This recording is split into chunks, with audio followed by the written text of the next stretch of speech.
hijrah, udah hijrah nih baik niat kita nih kan. Betul. Diomongin coba. Waduh. Kita nakal diomongin, hijrah diomongin. Diem aja dikira nggak kerja, ini gimana? Serba salah kita hidup di.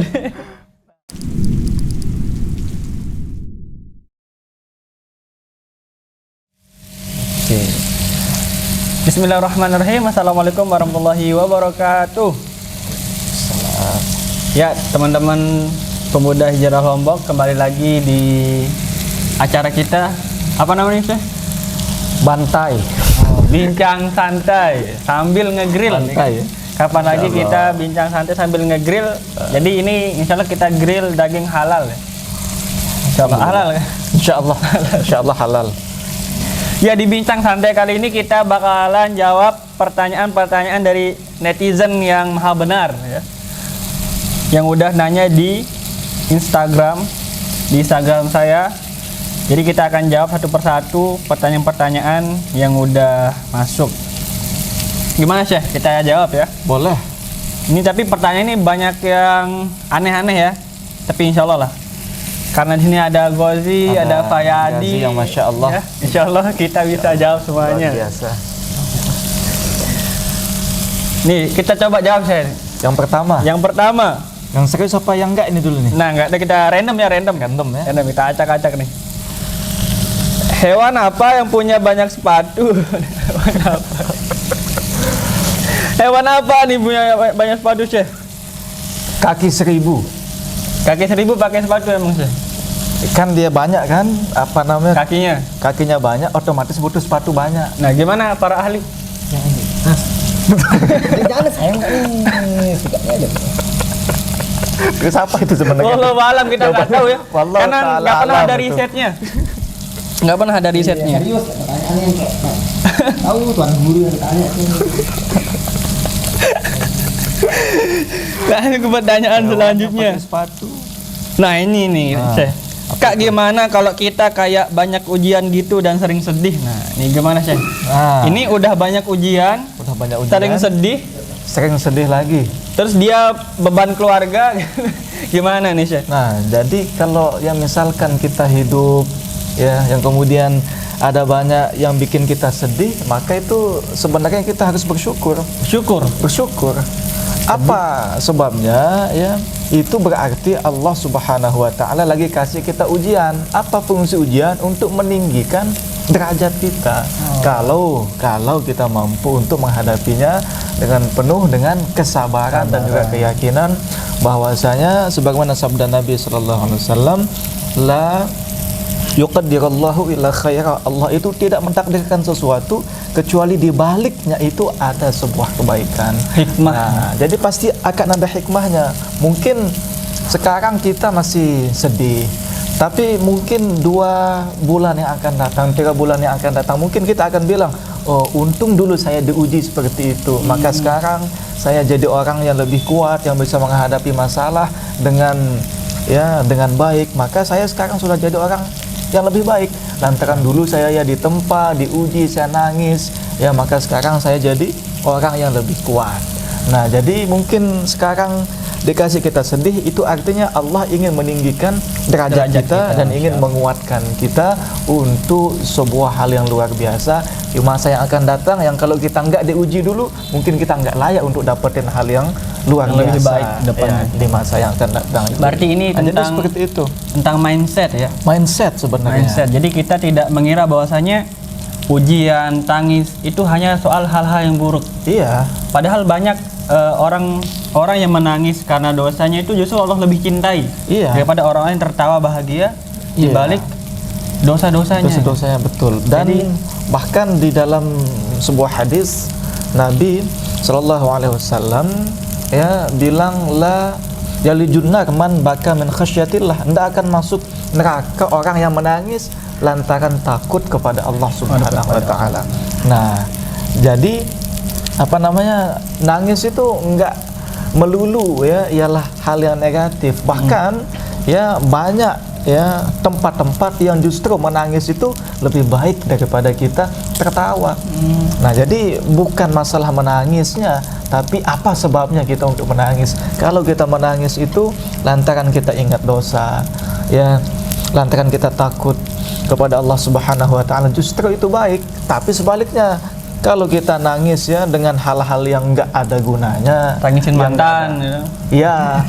Salah satunya itu kan, itu jadinya kita kayak apa namanya, buang-buang waktu, buang-buang masa, yang mana ya itu apa namanya, bukanlah hal yang baik ya kita. Nah, jadi menangis itu boleh ya, nggak ada yang larang kita untuk kita menangis ya, tapi apa dulu sebabnya kita untuk Oh iya, menangis. betul-betul. Nah, jadi kalau misalkan kita menangis itu sebabnya kita ingat dosa, takut sama Allah, maka itu baik. Tapi kalau kita menangis dengan hal-hal yang enggak ya, yang enggak ada manfaatnya, yang enggak ada gunanya, bahkan menangisnya itu yang berlebihan, maka di situ baru dia akan dilarang. Nah, jadi seperti itu kalau masalah menangis.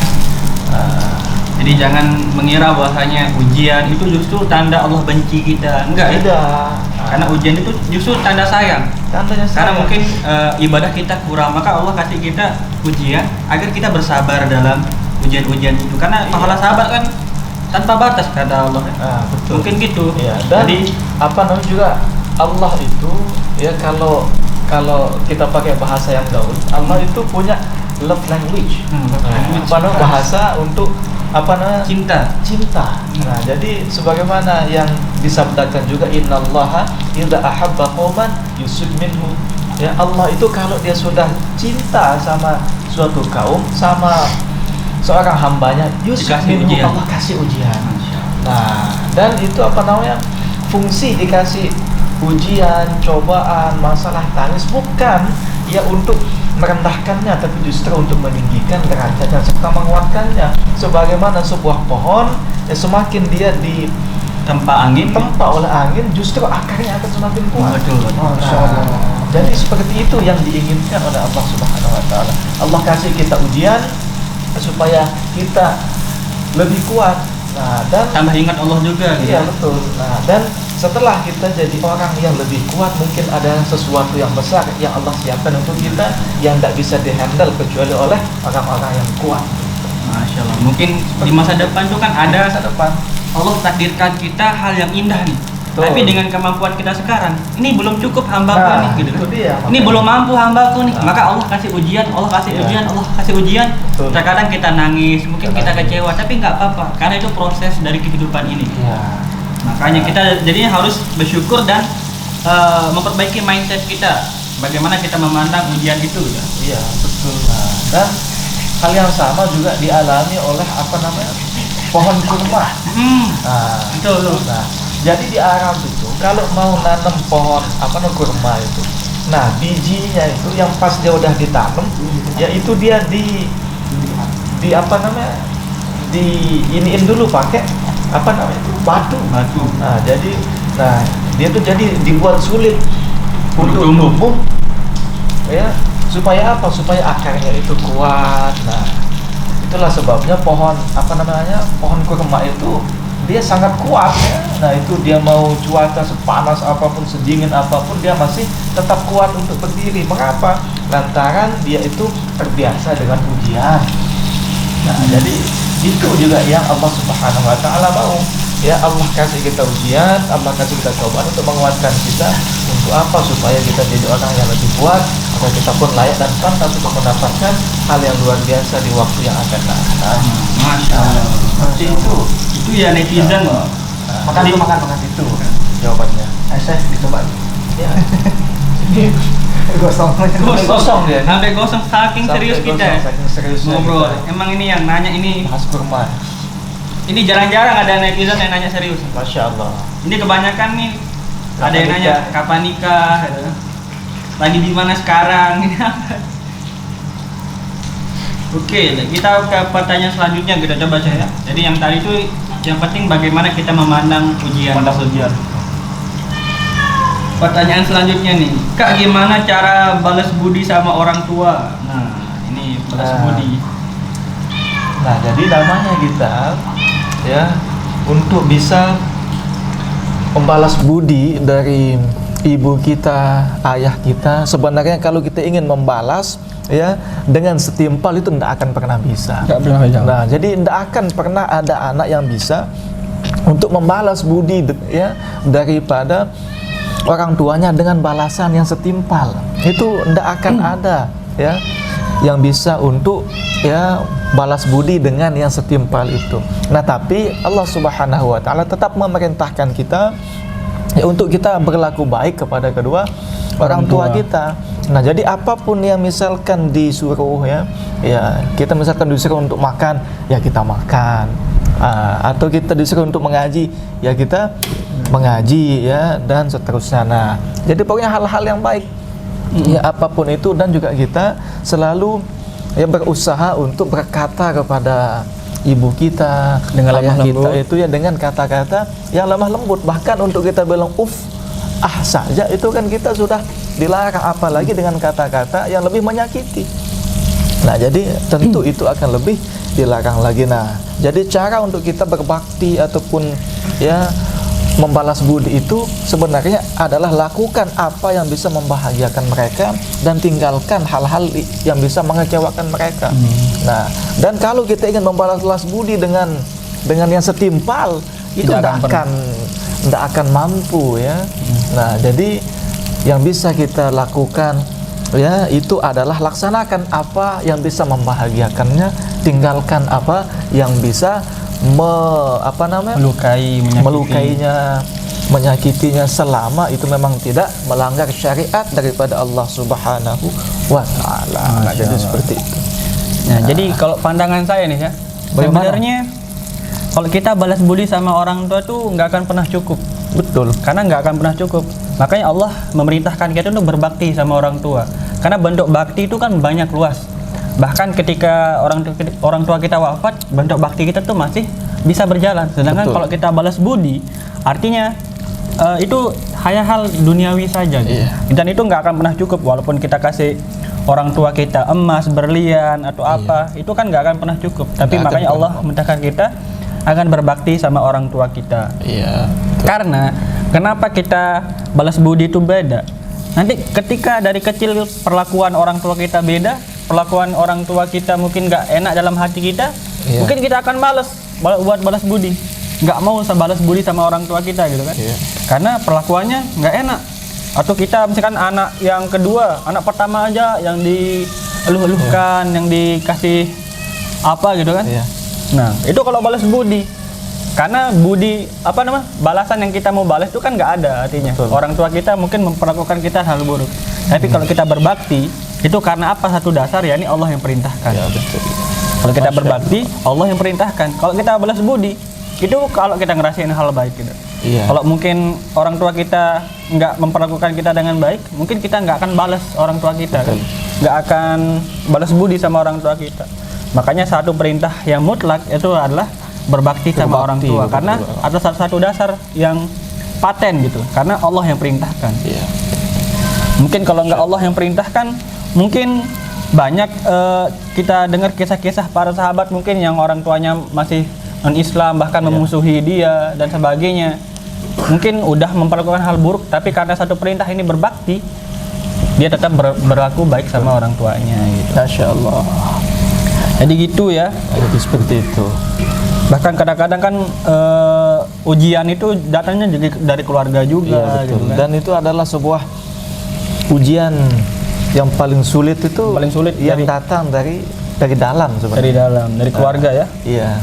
Apalagi kalau mau hijrah, biasanya kan teman-teman kayak mau hijrah tapi orang tuanya nggak ngasih. Karena kan biasanya takut nanti kamu kajiannya gini gitu. Ya mau pakai jilbab yang nggak besar, dibilang ya udah yang biasa aja. Iya. Biasanya gitu. Pendekin gitu. Jangan terlalu dikit. Inilah gitu kan biasanya gitu. Tapi ya sabar. Jangan mabuk agama kan. Tapi mabuk yang haram. Jangan mabuk dikasih. Agama. Negeri aja gitu. Coba kita ke pertanyaan selanjutnya. Nah, ini yang pertanyaan tadi Nus ya. Kan senyum kan ibadah ya Kak. Terus kalau aku sholat sambil senyum-senyum, apakah pahalanya double ya? Masya Allah, ini pahalanya double. Ini adalah hal yang luar biasa. Nah, jadi yang pertama ya syarat ya wajib sholat itu adalah Islam, balik dan berakal. Islam balik berakal, senyum bukan? Ya, nah jadi kalau orang yang tak berakal dia tidak wajib sholat. Oh ini banyak akalnya kayak ini. Banyak akalnya. Jadi mikir, oh sholat wajib, senyum sedekah, sholat sambil senyum, gabung aja gitu. wajib sama sedekah gitu. Luar biasa. Emang ini keturunnya Albert Einstein ini. Banyak akalnya sih. Banyak sekali akalnya. Kita harus bisa menempatkan diri loh. Sholat. Jadi jangan gabung kalau pas sholat. Jangan nanti sholat, sholat sambil donasi gitu, sambil live gitu. Atau kan juga apa namanya kan juga yang sunnah itu kan juga kita berkuda. Jangan sholat sambil berkuda. Supaya Wajib double plus pahala. Emang ada aja kalau ini netizen. Ciunarta. Nah, Ciunarta, Cata Ciunarta. Jangan aneh-aneh. Kak, kapan nikah? Waduh. Ini pertanyaan yang masih haram ditanyakan di sini. Ini sakral, ini pertanyaan sakral. Tidak boleh sih, kayak. Belum. Tunggu insyaallah. Insyaallah. Antum bulan depan kan? Ana insyaallah kalau enggak hari Sabtu ya hari Ahad. Hari Ahad. Tapi Antum hari apa? untuk tanggal dan bulan tahunnya itu masih wallahu a'lam. Masya Allah alam. Kalau Sabar. Antum gak sih? Hari apa? Setelah ya, Setelah jadi Kapolda kayaknya. Setelah jadi Kapolda. 25 tahun lagi. Pendidikannya lama kali. Nah ini nih, kita ke pertanyaan yang serius sedikit ya. Kak, gimana kalau pas hijrah sering diomongin, berasa harga diri direndahin gitu. Nah ini gimana sih? Udah hijrah nih, baik niat kita nih kan? Betul. Diomongin coba. Waduh. Kita nakal diomongin, hijrah diomongin. Diem aja dikira nggak kerja, ini gimana? Serba salah kita hidup di. Nah, jadi ya hal yang mahal itu juga butuh pengorbanan yang mahal juga. Nah, jadi kita itu berhijrah ya di jalan dakwah itu memang sudah pasti akan sulit. Bahkan kalau kita berdakwah dan berhijrah tapi jalannya mudah, mungkin kita salah jalan. Nah, jadi berhijrah dan juga berdakwah itu pasti akan sulit. Ya, sebagaimana Nabi Sallallahu Alaihi Wasallam juga kalau kita lihat bagaimana dakwah beliau, bagaimana hijrahnya beliau itu kan juga sulit. Nah, jadi kalau Nabi saja berdakwahnya sulit, masa sekarang kita mau berdakwah baru diomongin dikit sudah mengeluh. Iya. Nah, Nabi itu ya jangankan ya diomongin, bahkan difitnah, bahkan hampir untuk dibunuh itu sudah berkali-kali. Ya, nah, jadi memang dakwah hijrah ini pasti akan sulit. Tapi buahnya itu bukan kipas angin. Hadiahnya itu bukan kompor gas, tapi hadiahnya itu apa? Surga dari Allah Subhanahu wa taala. Nah, dan hal ini juga sesuai dengan sabda Nabi sallallahu alaihi wasallam, "Man khafa adlaja." Barang siapa yang takut sama Allah, maka dia pasti akan meningkatkan ketaatan dengan cara dia berhijrah. Waman adlaja balagal manzila, dan barang siapa yang meningkatkan ketaatan dia akan sampai kepada tujuannya. Ala inna sil'atallahil ghaliyah, ala inna sil'atallahil jannah. Ketahuilah bahwa kenikmatan Allah itu mahal, tidak murah, dan ketahuilah kenikmatan Allah itu adalah surga. Nah, jadi surga itu mahal, ya maka juga butuh tiket yang mahal juga. Tapi tiketnya itu bukan uang, tiketnya itu bukan mobil, bukan tempat tinggal, tapi tiketnya itu adalah amal baik yang dipenuhi dengan keyakinan kepada Allah Subhanahu wa taala. Nah, jadi gitu. Jadi kalau kita mau hijrah jangan takut diomongin. Jangan takut diomongin. Jangan takut dapat ujian gitu. Betul. Karena semakin besar target kita, maka semakin besar juga perjalanannya, Iya. ditempuhnya, ujiannya, Betul. persiapannya. Betul. Karena cita-cita ya, kita kan tinggi sekali sih. Betul. Masuk surga gitu kan. surga itu Nggak mau diuji. nggak mau diuji. Ibadah malas gitu. Mau di dunia tinggal aja di Mahal. Mars gitu kan. Dan apa namanya, semakin kita diomongin maka itu sebenarnya ganjaran pahala kita akan nambah. Oh iya. Mengapa? Nah ini Ya. baru double nih. Nah, Hijrah. ini. Diomongin nggak apa-apa. Double. Boleh ini, boleh dia ini. boleh. Ini Boleh halal. dia Cynthia digabung. tadi catat. Tapi jangan sholat digabung Senyum. dengan kita senyum. Oh, itu. Gimana? Nah, jadi ada sebuah kaidah bahwasanya al ujratu ala qadaril masyaqqah. Ganjaran pahala itu sesuai dengan tingkat kesulitan. Artinya semakin sulit, semakin kita diomongin, maka ganjaran pahala kita juga akan semakin banyak. Maka untuk engkau yang sedang berhijrah dan ada orang yang ngomongin, maka bilang sama dia terima kasih. Nah, jadi orang itu ngomongin kita, dia dapat dosa, kita dapat pahala. Nah, jadi kita seharusnya berterima kasih. Nah, jadi seperti itu. Ya, karena kan kalau kita hijrah, artinya tingkat ujian kita juga semakin tingkat gitu kan. Betul. Kita SD ujiannya mungkin mudah. SMP beda lagi karena kita mau masuk ke SMA. Ya. Pas mau masuk kuliah, ujian lagi. Ujian lagi, ada SBMPTN, ada apa SNMPTN, namanya. banyak pokoknya. Macam-macam. Gozi harus hafal ini, hafal itu, betul. nanti push up gitu kan. Push up, sit dibotakin up, pull ini. up, segala macam yang up itulah pokoknya. Pokoknya kan ini jadi polisi gimana susahnya sih? Susah banget kan? Susah banget. sekali. Antum dulu kan di Malaysia. Ya. Ujiannya kan pasti masuk sana kan ada tes ini, tes itu. Ada.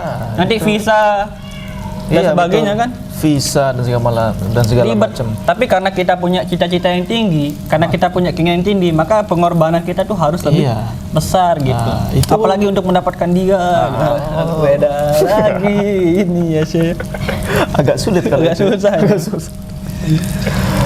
Ya, jadi gitu ya teman-teman. Nah, ini gimana nih? Kita pertanyaan selanjutnya nih. Cara melupakan mantan. Nah, ini.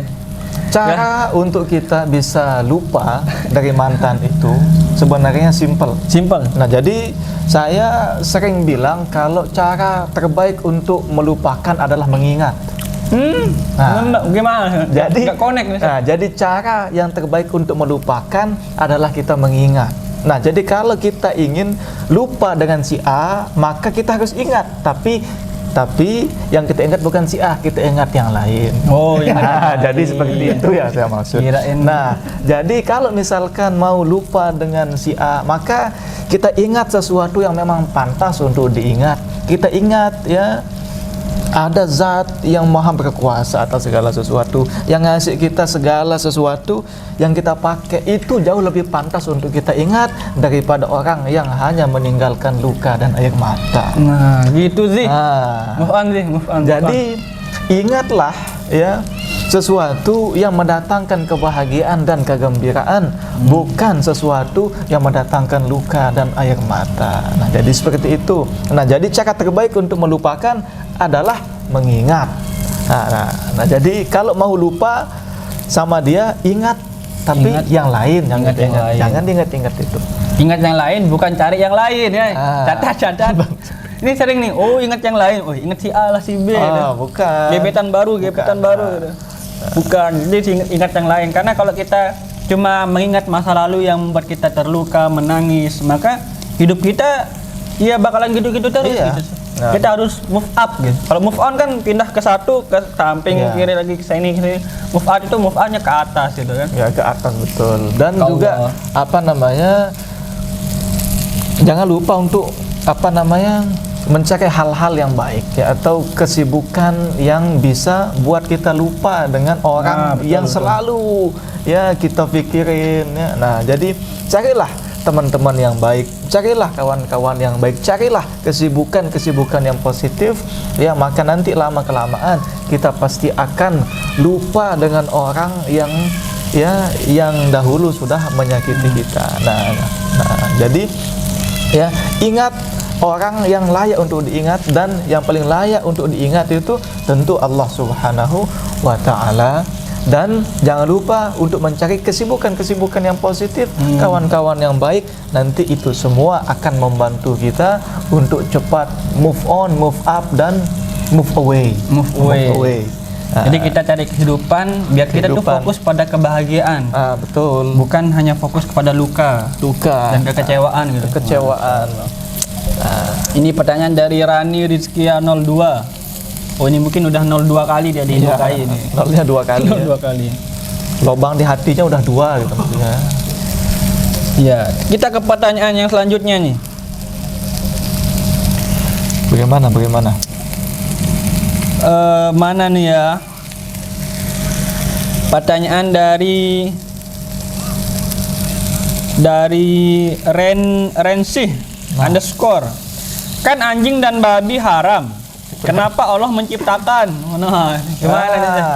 Sama juga seperti seorang guru yang ngasih kita ujian. Kan dia akan tahu bahwa dari soal itu Susah. kemudian ada A, B, C, D. Dan dari yang 4 ini yang betul kan Cuma cuma satu. satu. Nah, dan apa sebabnya ya sang guru ini ngasih kita pilihan yang salah untuk apa? Untuk menguji kita. Nah, jadi Allah Subhanahu wa taala menciptakan anjing dan babi itu untuk menguji kita. Nah, jadi ada ayam, ada babi. Kita pilih yang mana? Atau ada kambing, ada anjing. Kita pilih yang mana? Nah, jadi itu ya fungsi ya ataupun hikmah daripada Allah Subhanahu wa taala ketika Allah menciptakan anjing dan babi ya, dan juga hal-hal yang haram yang lainnya itu diciptakan untuk bisa menguji kita apakah kita akan teguh dengan berpegang dengan Al-Qur'an dan hadis ataukah kita akan lebih memilih hawa nafsu kita. Nah, jadi Allah Subhanahu wa taala menciptakan anjing dan babi itu bukan sia-sia ya, tapi Allah ciptakan itu sebagai bentuk ujian daripada Allah untuk kita yang kalau kita mampu untuk memilih yang benar maka ada surga, Ada pahala. ada ganjaran pahala. Tapi kalau kita memilih yang salah maka ada dosa dan ada siksa. Masya Allah. Jadi nggak tanpa sebab gitu kan. Bukan Iya. Allah gabut nih mau ciptain Gabut. apa, nggak ada. Allah nggak pernah gabut. Jadi setiap apa yang Allah ciptakan itu pasti ada maknanya, ada hikmahnya. Ada hikmah di Ya kan? baliknya. Kan kita udah tahu nih, babi haram, anjing haram. Ya. Udah kita nggak usah apa-apain, nggak usah makan Iya. sebagainya. Dengan seperti itu aja kita dapat ganjaran pahala gitu. Ya, betul. Ya kan, semudah itu kita dapat pahala dari Allah kan. Nah gitu, instannya seperti itu. Nah, Makanya kalau kita, jadi jangan sering suudzon mungkin sama Allah. Nih Allah udah tahu aku pengennya A, pengennya si B. Tapi kok malah Allah dikasih nggak C. kasih ya? Iya. Kok kasih C ya gitu? Kita kan sering suudzon sama Allah gitu kan? iya. Kayak gitu. Jadi takdir yang Allah kasih mungkin bukannya kita mau, tapi kadang takdir yang Allah kasih itu yang terbaik. Gitu. Yang terbaik. Nih Goldie nih kemarin pernah dia tes itu ada yang gagal, ada yang gagal. Tapi sabar, terus coba. Akhirnya sekarang lolos ya. Masuk, Dari Masya Allah. calon polisi kita kan. Masya Allah. Saya juga dulu. Dari sekian juta kan cuma 3 Iya, yang cuma diambil. 3 yang lolos dari Cuma sekian 3 yang- orang bermimpi kan. Bermimpi, Yang Masya punya Allah. apa ya, baju dinas gitu kan, Baju yang kayak dinas. ketat-ketat Ya. gitu ya. Yang ada otot-ototnya gitu kan. Ini Gozi salah satu yang dapat besok kan. Luar biasa. Kalau kita ini kan harus gini, kan kurus Iya. gitu gimana. Kita kan enggak apa cocok juga kita. Nggak cocok juga kita. Nggak cocok. Jadi gitu, jadi mungkin itu adalah bentuk dari ujian dari Allah Subhanahu wa taala biar kita mungkin bisa memilih mana yang baik dan mana yang benar gitu. Nah, jadi gitu ya tadi pertanyaan dari siapa tadi? Rensih underscore. Nah, bagus. Pertanyaan selanjutnya nih. Butuh margarin kayaknya lagi. Kalau ada yang suka dan sayang sama kita, tanggapannya gimana? Nah, ini gimana nih, Syekh? Ada orang nih suka sama kita, sayang sama kita. Alhamdulillah masih ada yang sayang. Alhamdulillah ya. Alhamdulillah. Kalau nggak ada yang Ini sayang ya- itu yang masalah ya. Kalau itu nggak yang ada yang masalah. suka, nggak ada yang sayang. Iya, ya. betul. Ini kita antara bandar narkoba atau Nah, apa? itu Nggak ada dia. yang suka kita. Jadi Ini- masalah aja nih. Ini di apa namanya konteks apa? Iya. Ini dulu. Nah, jadi kalau ada orang yang sayang sama kita, maka ya kita bersyukur. Bersyukur. Ya. Nah, Apalagi kalau kita disayang, dicintai karena hal-hal baik gitu kan. betul. Nah, bahkan yang akan apa namanya? Yang akan jadi masalah itu kalau nggak ada yang sayang sama kita, benci semuanya. Nggak ada yang suka sama kita. Nah kan itu berarti ada hal yang salah dengan kita. Tapi kalau banyak orang yang sayang kita, banyak orang yang suka sama kita, nah maka berarti di saat itu ya kita seharusnya bersyukur. Nah, dan harus juga ya meningkatkan hal-hal yang baik, ya hal-hal yang baik, hal-hal yang bisa untuk menambahkan kecintaan dan juga rasa sayang dari makhluk Allah Subhanahu wa taala. Masya Allah. Jadi gitu. Jadi kita bersyukur karena mungkin sayang ini juga mungkin karena kelebihan yang Allah kasih kita, ke Iya. kita dan sebagainya. Maka kita bersyukur karena itu semata-mata karena Allah Subhanahu wa taala. Allah mungkin juga tutup aib-aib kita gitu kan. Makanya kita dilihat yang baik-baik aja, tapi mungkin aib-aib kita tuh ada gitu. Ya, jadi tadi kan kita udah ngobrol-ngobrol nih, jawab pertanyaan-pertanyaan dari netizen. Mungkin nextnya tuh kita bisa open ini, curhat. Jadi DM kita bacain curhatnya, terus kita respon. Karena pasti kan teman-teman di sini ada yang ujiannya berbeda kan, ada ujian dari orang tua, sahabat, teman dan sebagainya. Jadi nanti kita teman-teman bisa DM ke Instagram @pemuda_lombok, terus kita respon akan tuh, bahas gitu kan. Nah, untuk sesi kali ini, sharing kali ini, coba antum kasih statement closing buat teman-teman yang tadi ada yang nanya cara ngelupain mantan, ada kenapa anjing dan babi diciptakan, pokoknya aneh-aneh aja kan. Kapan nikah itu kan? Sholat sambil senyum itu gimana? Apakah pahalanya double gitu? Bukan gitu kan. Nih coba antum kasih pencerahan dulu nih biar otaknya tuh agak cerah gitu ya. Masya Allah. Nah, jadi ya saya akan menutup ini bukan dengan kata-kata saya sendiri, tapi dengan kata-kata yang bersumber dari Al-Imam Asy-Syafi'i. Nah, jadi Imam Asy-Syafi'i di dalam salah satu maqalahnya beliau ya mengatakan biqadril kaddi tuktasabul ma'ali wa man talabal ula sahiral layali. Nah, jadi ganjaran pahala dan kemuliaan itu disesuaikan dengan tingkat kesulitan. Maka barang siapa yang menginginkan derajat yang tinggi, maka dia akan sedikit tidur di malam hari untuk mewujudkan mimpinya. Wa man ramal ula bi ghairi kaddi adha al umra fi talabil muhali. Dan barang siapa yang menginginkan derajat yang tinggi tapi dia tidak mau untuk bersusah payah, maka orang itu yang menyia-nyiakan usianya pada mencari hal yang mustahil. Tarumul izzah summa tanamu lailan yarusul bahra man talabal laali. Engkau ingin untuk mendapatkan kemuliaan, tapi di malam hari engkau cuma tidur. Ketahuilah, orang yang ingin mendapatkan mutiara, dia haruslah menyelam ke dasar lautan. Nah, jadi untuk kita bisa mendapatkan apa yang kita cita-citakan, impikan, bangkitlah, jangan hanya tidur, maksimalkan ikhtiar, kuatkan doa, dan nanti apapun hasilnya tawakal kepada Allah Subhanahu wa Ta'ala. Nah, jadi seperti itu yang dari saya. Mungkin kalau dari antum seperti apa? Ya, kalau dari saya sebagai closing kayak kan MC nih, MC kan harus menutup gitu kan. Jadi kalau MC kan biasanya quotes kan, kalau saya quotes ya. Quotes ya. Jadi kalau teman-teman, buat teman-teman yang entah di mana ujian kita berat sekarang dan sebagainya, tetap bersabar kepada Allah Subhanahu wa Ta'ala. Kita tidak tahu bagaimana lusa, 1 bulan ke depan, 1 tahun ke depan, apa yang akan Allah berikan kepada kita, hikmah-hikmah apa, Allah janji-janji Allah apa yang akan Allah berikan kepada kita. Jadi yang pertama tuh bersabar. Dan jangan pernah menyerah untuk mencoba, dan jangan pernah mencoba untuk menyerah. Masya Allah. Itu intinya, jangan pernah menyerah untuk mencoba, dan jangan pernah mencoba untuk menyerah. Karena di setiap kesulitan yang Allah berikan akan ada ganjaran, hikmah, dan kebahagiaan yang akan datang. Masya Allah. Mungkin itu dari kita di sharing santai, apa namanya tadi? Bantai ya? Bantai ya, sharing santai. Bantai, ya. Pada bincang santai. Oh, bincang santai kan pada bantai. Ya. Bincang santai pada malam hari ini, kita ketemu lagi di episode selanjutnya. Masya Allah. Jadi itu dari kami berdua. Kita tutup dengan sama-sama mengucapkan Assalamualaikum warahmatullahi wabarakatuh. Syekh, masang deh. Ayo, gosong sih. sih.